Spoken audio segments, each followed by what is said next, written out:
when you get to know highly successful people, if you develop a real relationship with them, you can see the part of their personality that suffered because of the decision that they made to be this. He was inaugurated as the 59th mayor. Please welcome Mayor Kasim Reed. Take advantage of your physical capacity. Excellence, greatness is where the passion is.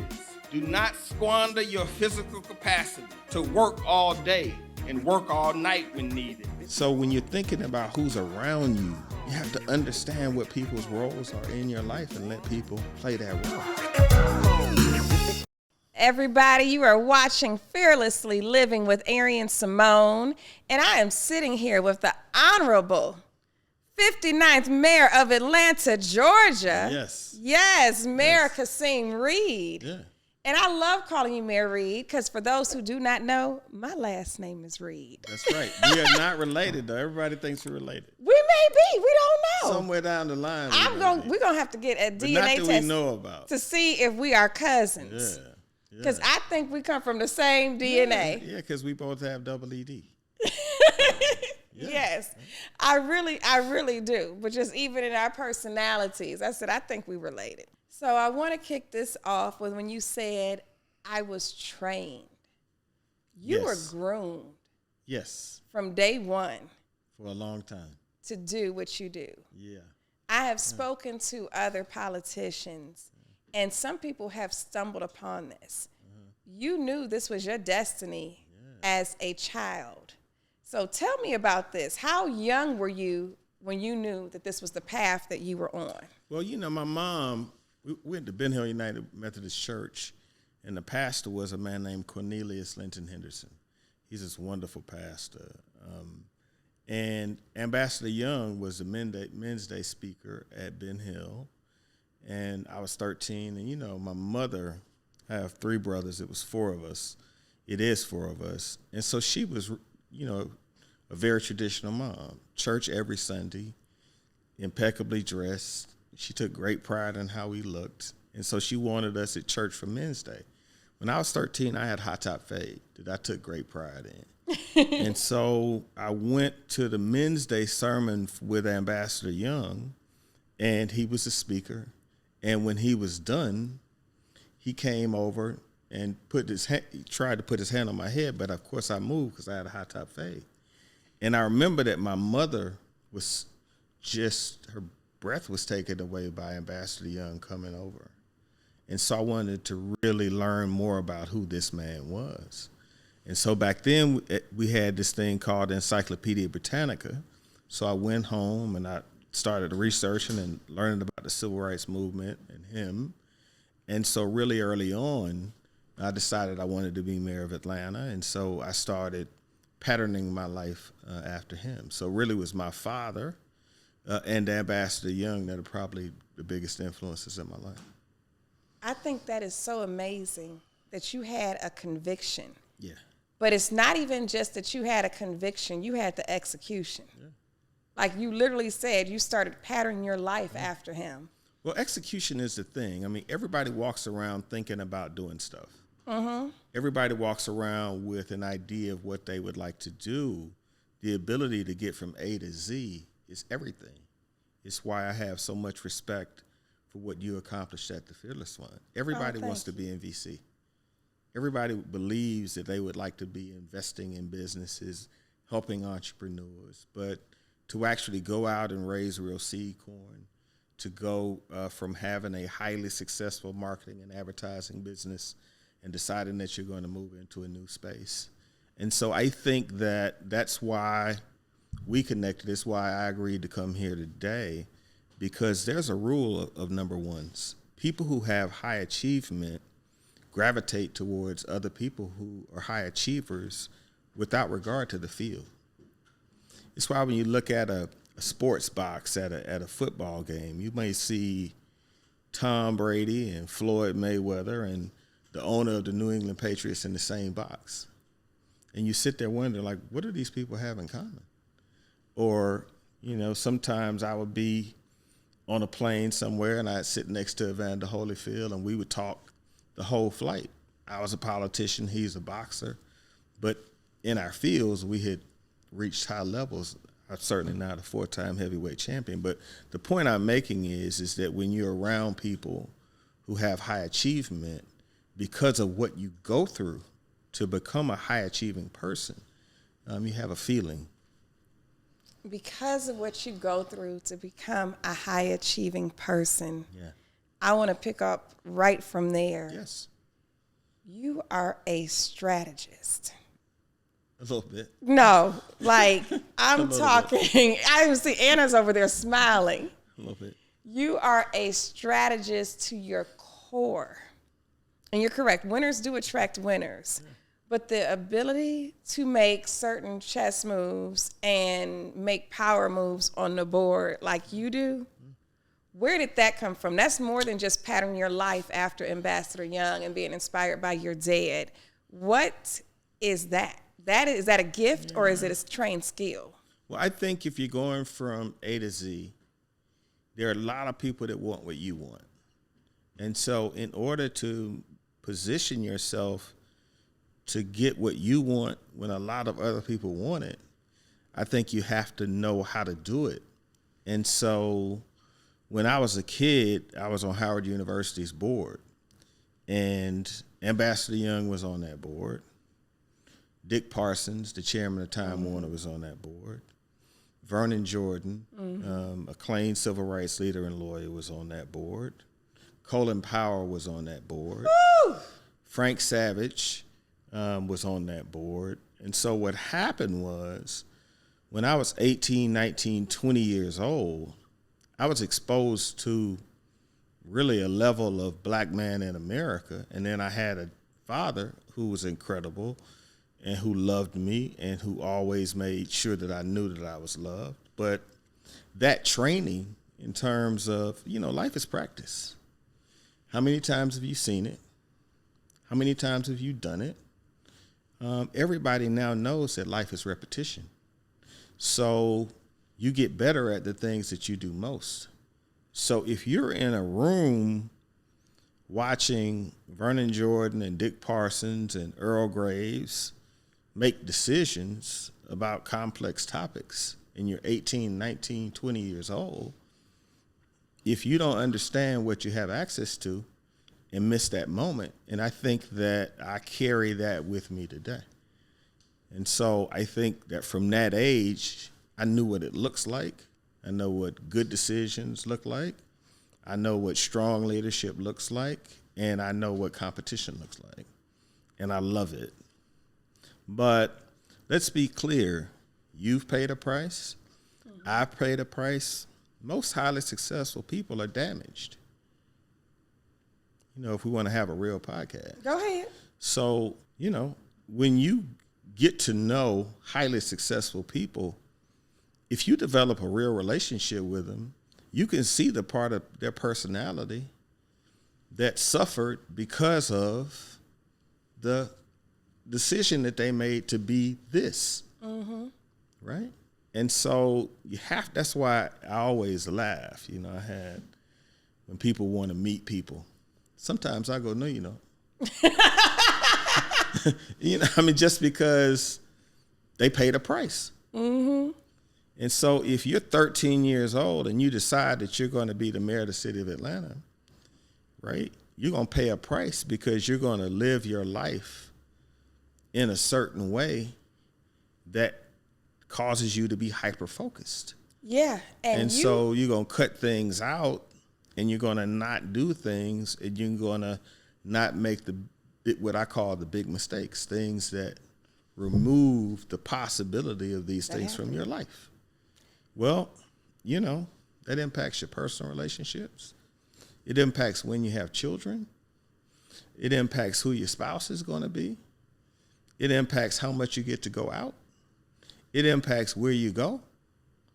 And so there's a whole part of your life, right, that other people were able to enjoy. And so that part of your personality may not be there. If you have a question for the Fearlessly Living with Arian Simone podcast show, be sure to get on the website, submit your question. If you would like to be a part of our community, please join us, because guess what? You have an opportunity to be on the show. Now back to today's episode. No, but you were know? right. I was going to ask you what was the price you paid, but you already answered it. Yeah. As far as what you pay. But I want to go back to you being in the room with these dynamic leaders. Your mental fortitude is very strong. You could say that. I have a high pain threshold. That's what it is. That's what somebody else said. But your mental fortitude is high. You can't go through more pain than me. Oh, Lord. Yeah. And it's about the patience you can have in a storm. And being my friend, you are seeing me deal with storms. And sometimes I'm like, what is happening? Get me out of this. And the first thing I say is stay centered. Yeah. What gave you that to be able to see what it looks like after the rain, to give you this patience for just a long time? Just, you understand what long suffering is, and just to be able just to get through without a scratch. And I'm just like, get me out of this foolishness. What is that, though, that gave you that? I think that there is a suffering that definitely comes with being a black man and a black woman, that a high pain threshold should be a built-in feature. There is no black, certainly black man, and I think it applies to black women, where you achieve a high level of achievement where you are not made to suffer. I mean, you pick the person, right? I mean, LeBron James, phenomenal father, has done everything right, constantly attacked, right? You pick a person. Dick Parsons, I remember when people were calling him Monkey when he was running Time Warner, right? Every single black person that has a high level of achievement, you look at President Barack Obama, they stand up in Congress and yell, "You lie." You look at what Dr. King went through, Malcolm X went through, Andrew Young went through, Tiger Woods went through. Black men of consequence are made to suffer. And you cannot give them you. And that's what I feel when I see what you go through. Don't give them you. Because you have an obligation when you go through things, even when they are unfair, to not have those years of joy robbed from you. The worst external years of my life were the years when I became closest to Maria. Right? When nobody wanted to see me or hear from me, there was one person that wanted to see me all of the time and to hear from me all of the time. And so when I talk to you and when I watch what you go through, my message is real clear. Don't let anybody take years from you. They're going to lose. Right? They're going to lose. By that, I mean, you're going to end up being wildly successful. There's nothing that can happen where your story doesn't end up being wildly successful. And we're in a time right now where people deal with winners and losers. There's no scenario where you don't end up being a winner. Amen. Right? And so that's what I focus on. Don't let anybody take your years. And if you are black and successful, you are going to go through it because the system is designed to punish us for high achievement so that we don't become accustomed to it and so that we are made to fall. We could do a whole podcast and do an analysis of high achieving black people and our community not being allowed to have heroes. We don't get to have heroes, to the point where Dr. Martin Luther King's life to this day are constant open record requests to reveal more and more information about a man who paid among the highest price of anybody that's ever been paid. Right? To talk about stuff that is wholly irrelevant to where we are today. And so I think there is this effort to diminish us. And if you don't have somebody who understands it and thinks you're terrific, then you'll let them win. Every day you stay in bed, they win. every day you don't get up and go out there and go get it and raise capital, they win. And I sit and I watch everything that's happened to you since the Republicans have started attacking you and decided out of all of the people in America, they picked a black woman from Atlanta, right? And what they don't realize is they picked a person who is built for this. Mm-hmm. Now, what is concerning to me and what I do believe should be happening in a much greater way is that black people in America should be rallying to your personal defense and to Fearless's personal defense, because if you can take a shot at a black woman and we don't stop it, you can take a shot at anybody, right? These people picked you out. First, they went after Harvard to get rid of black access to higher education. The same person that dismantled affirmative action now wants to prohibit black women from getting together collectively to help other black women. Mm-hmm. And what I want to see over the next days and weeks and months is every black person in an elected office, mayors across the country who control tens of billions of dollars, to be a counterweight to all of the white folks that are not saying nothing, right? The private sector, white corporations should have been the biggest defender of Fearless and the biggest defender of you. And what I'm seeing right now are typical right-wing tactics, smear campaigns, whisper rumor mongering, all of the stuff that happens to black leaders you're going through and looking amazing during the process. But who's the counterweight to that? The mayor of Newark, mayor of LA, mayor of Chicago, mayor of New York, mayor of our own city, all black, all controlling billions of dollars, in my mind. Just say, you know what?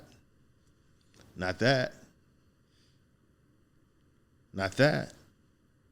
And so I think they were very intentional about attacking black women because they're the cornerstone of everything that's related to our race. And so I went on about that too long. It's okay. But you know, that's what's on my heart, and that's why the fight that you're fighting is so important. I know you are enjoying this episode. Make sure you like, comment, and subscribe. Now back to the episode. You have mastered, when you're talking about being centered, giving a response versus giving a reaction.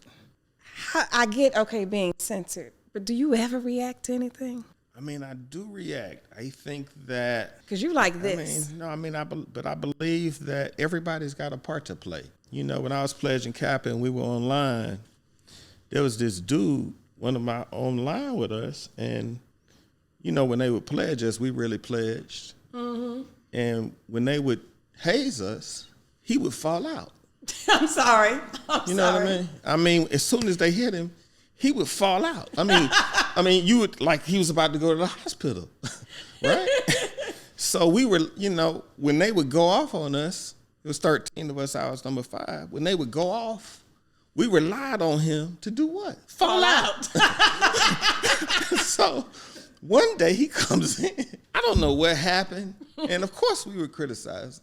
But, you know, it was good-natured criticism. One night he comes in. He does not fall out. They beat us all night. They beat us all night. Just because he didn't fall out. Yes. He takes it. And I remember when they left, we looked at him like, what are you doing? He said, I'm a man too. Like, man, be a man some other time. You have a role to play. And that is to fall out. And get us out of here. And to make them believe that you're on the way to the hospital. That's what you're supposed to do. So, fall out. The lesson in that for me. I already got it. Everybody's got a part to play. Because the second he didn't play his part, he made it bad for everybody. Everybody. We had never, Stay in your lane. We had never been pledged like that, ever. We'd have a hard hour. You knew it was going to be about an hour. He was going to fall out the first 15, 20 minutes. They're going to send him over there. And then they were going to feel bad. Da, da, da, da. So the point I'm making is my style is just a part of what I think is needed. Okay, I got you. You know what I mean? Like, so if I see you one day and you start reacting, I responding, I'll be like, Kasim, you done messed up. I'm going to tell you You something. got to play your part. You done lost it today. I'm not the cheerleader friend. I'm the friend. You are not. I'm the friend that you call and say, guess what happened? You were not. You know what I mean? But if you called, if you had a good day at work or you feel amazing, I'm not the person to call. That's what I mean. I don't, you know what I mean? Sounds horrible. You know what I mean? I don't, you know what I Sounds mean? horrible. I root from afar. You do, but I still think you're a cheerleader. But you're right. You're not the get you hype. Yeah. Encouraging you, friend. You're not that friend. But I'm on the way to the hospital. You are. You may want to call me. You are. You know are. what I mean? I mean, if you have something, and so I think that everybody has a role to play. So a long time ago, I picked what my role was going to be. You know? And at least, like you said, you're consistent. That's right. You're consistent. You don't get surprised about, you know? But if I ever see you just show up like, Kasim, you got to play your role. Yeah. You done lost it today. When I was mayor, I had two people that I used to call. I would call Ambassador Andrew Young because he was spiritual and centered and good and loving. And I would call Willie Brown because he had a style that was highly aggressive. I mean, he was aggressive. And so I knew that if I called both of them, I was going to get a nice array of choices. And then I could pick what was right for me. But when I would call Willie Brown, first black mayor of San Francisco, longest serving speaker in the state of history of California, used to run $90 billion budgets. So you got 5 minutes. But he always answered. Gave me my 5 minutes. He gave me the best advice. So if you were calling to be nurtured, that ain't the call. He was not the person to call. Mm-hmm. But if you were calling for a solution, and because he had so much experience, he could give you 3 to 5 pass. When you called Ambassador Young, you had 30 minutes, 40 minutes. You could go cover the waterfront. Mm-hmm. You were nurtured. When I was getting ready to lose the mayor's race, I'm in a hotel room in Chicago. I'm broke. It's on my birthday. I had a cupcake with a little candle in it, right? No entourage. State your age since you said birthday. Right. I want people to know how young you were. So I'm 54, but I was 40. Yeah, that's what I And so I'm in Chicago in a hotel, broke, losing. The telephone rings. And I say, hello. And he says, this is Andy. And so I clear my voice. I put both feet on the floor because I didn't want him to hear how devastated I was. Mm-hmm. And he said, how you doing? I lied and said I was okay. And he said, well, you know, nights like this, I used to call Martin. And I would just talk him to sleep. He said, so do you have a pen? So, of course, you know, I was in a cheap hotel, so the pen never writes when you needed to write. So he said, take my number. He said, this is the number by my bed. Mm-hmm. He said, because if you're not asleep, I don't want to be asleep. He said, if you're not okay, I'm not okay. He's like, I'm in this with you. I won the mayor's race that night. I got you. But and so the point I'm making literally. is, he didn't win that night, literally. I mean, but that night, is when he everything in me, mindset. There's nobody from that moment on that could not tell me I was going to win. Mm-hmm. And I won by 714 votes. But it was that phone call that night at that moment. The point I'm saying is when you have people around you, you have to have what you need. Willie Brown wouldn't have done that. Right? So when you're thinking about who's around you, you have to understand what people's roles are in your life and let people play that role. But think about it. If you're not okay, I'm not okay. Mm-hmm. If you're not asleep, I don't want to be asleep. Were you the youngest mayor elected here? Second youngest mayor elected in the history of the city. And when I got elected that night, you get the Pritzker suite at the Hyatt when you win. And as soon as you win, your security detail attaches. And so he was sitting on the couch beside me crying. That is a beautiful story. Yeah. That is a beautiful. We were going to close. But it's relevant to you. Thank you. You need to know that there are people that feel about you and what you're doing. If you're not okay, we're not okay. Thank you. Thank you so much. The reason why I wanted guests on the podcast, so many people have a podcast where they have a different guest every week. And I told Monray and everybody else, I said, I'm not doing that. I said, I can talk, I can do Q&A, it'll just be me. I said, I'm going to do a guest a month. I said, I never want to get in the rat race of having to fill the next week's slot. I said, I'm being very intentional on picking people who are not just going to work, but they are making history.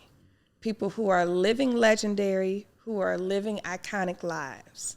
So thank you for this time, and thank you for sharing these amazing stories, because somebody out there is going to bless and help them on their journey.